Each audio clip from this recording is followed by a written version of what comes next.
Hello friends, આજે આપણે એક ખૂબ જ હેલ્ધી એવી લંચ બોક્સ રેસીપી બનાવશું જેનું નામ છે બચેલી રોટલીના પોટેટો ટાકોઝ અને જેને બનાવવા ખૂબ જ ઇઝી છે. તો ચલો બનાવીએ. હવે સૌથી પહેલાં આપણે સ્ટફિંગ બનાવી લઈશું આપણા ટાકોઝ માટે. તો એના માટે હું અહીંયા ફક્ત 2 ચમચી જેટલું જ તેલ લઉં છું.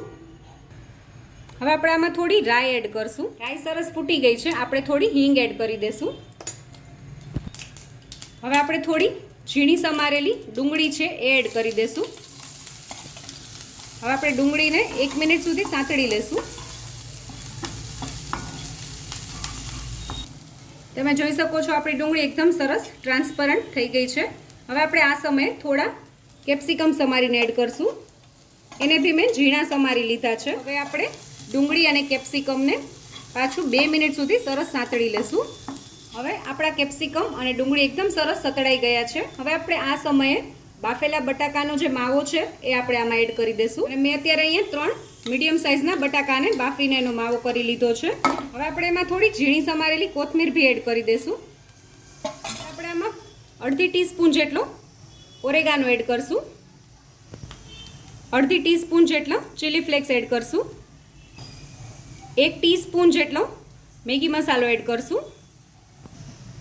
1 ટીસ્પૂન જેટલો શેકેલા જીરાનો પાવડર એડ કરશું. થોડી હળદર એડ કરશું અને 1/2 ટીસ્પૂન જેટલું કશ્મીરી લાલ મરચું એડ કરીશું. અને હવે આપણે બધું સરસ રીતે મિક્સ કરી લેશું.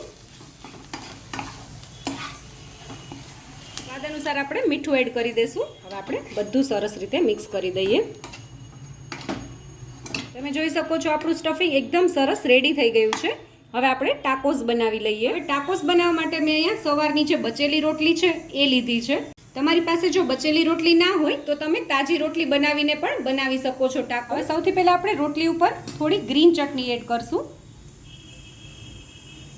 આ કોથમીરની ચટણી છે. હવે આપણે ગ્રીન ચટણી તો આમાં સ્પ્રેડ કરી દીધી છે. હવે થોડો ટોમેટો કેચઅપ બી આપણે સ્પ્રેડ કરશું. અને હવે આપણે જે બટેટાનું સ્ટફિંગ બનાવ્યું છે એ આમાં એડ કરી દઈશું. અને આપણે એક સાઈડ જ સ્ટફિંગને એડ કરવાનું છે. આ સાઈડ આપણે એમનેમ જ રાખવાની છે કેમ કે આપણે ફોલ્ડ કરશું.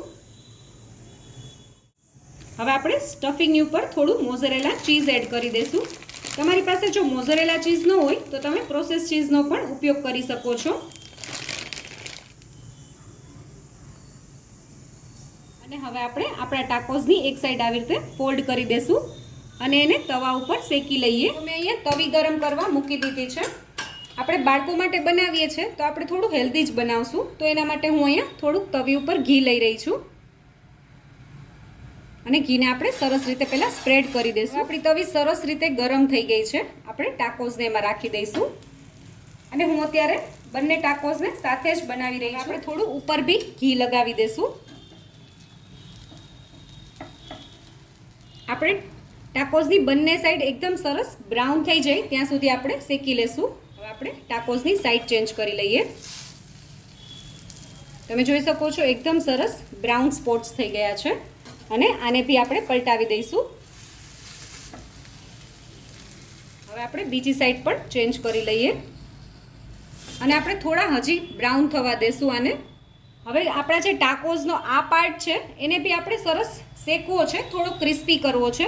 તો એના માટે આપણે ટાકોઝને થોડા ઊભા રાખશું એટલે જેથી કરીને એનો આ ભાગ છે એ બી સરસ ક્રિસ્પી થઈ જશે. આપણે આવી રીતે ટાકોઝને સરસ રીતે બ્રાઉન થવા દેશું પેલી સાઈડ. હવે આપણે બંને સાઈડ આપણે સરસ રીતે બ્રાઉન થવા દીધા છે આપણા ટાકોઝને. અને હવે આપણે આપણા ટાકોઝને સર્વ કરી લેશું. તમે જોઈ શકો છો અંદર ચીઝ બી એકદમ સરસ મેલ્ટ થઈ ગયું છે.